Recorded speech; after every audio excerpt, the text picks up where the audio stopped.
شروع اللہ تعالیٰ کے نام سے جو بڑا مہربان اور نہایت رحم کرنے والا ہے۔ معزز سامعین، السلام علیکم۔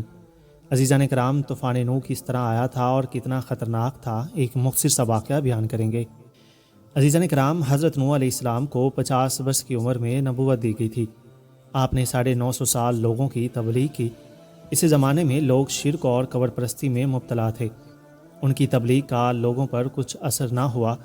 اس موقع پر اللہ تعالیٰ نے ان پر وحی نازل کی کہ جو لوگ ایمان لے آئے وہ لے آئے، اب ان میں سے کوئی ایمان لانے والا نہیں ہے، بس ان کی حرکات پر غم نہ کرو۔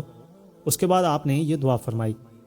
آپ نے فرمایا کہ اے پروردگار، تو کافروں میں سے کسی کو بھی باقی نہ چھوڑ۔ اگر تو ان کو چھوڑ دے گا تو یہ تیرے بندوں کو بھی گمراہ کریں گے اور ان کی نسل بھی انہی کی طرح نافرمان پیدا ہوگی۔ آپ علیہ السلام کی دعا قبول ہوئی اور آپ نے اللہ کے حکم سے ایک کشتی بنانا شروع کی۔ تو کفار نے آپ کا مذاق اڑایا اور یہ کہنے لگے کہ اب تبلیغ کا کام چھوڑ کر کشتی سازی شروع کر دی۔ لیکن ان باتوں کے باوجود بھی آپ علیہ السلام نے اپنے کام میں مصروف رہے۔ کشتی کی لمبائی 300 ہاتھ، چوڑائی 50 ہاتھ، بلندی 30 ہاتھ تھی۔ کشتی میں 3 طبقے سوار تھے۔ ایک طبقے میں 40 مومن اور ان کی بیویاں تھیں، دوسرے طبقے میں پرندے تھے، تیسرے میں چوپائے اور وحشی جوڑا تھے۔ طوفان نوح علیہ السلام کا آغاز ایک تنور سے پانی نکلنے سے ہوا۔ اس کے بعد آسمان سے پانی برسنا شروع ہوا۔ یہی طوفان کی صورت اختیار کر گیا۔ یہ طوفان 40 روز تک جاری رہا۔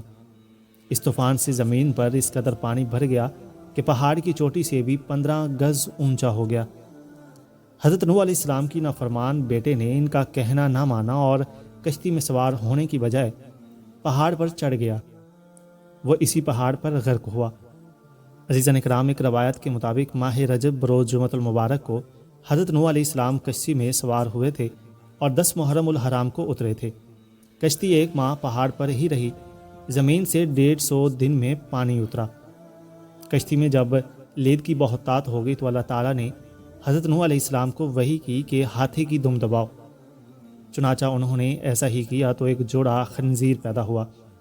اس جوڑے نے ساری لید کھا لی۔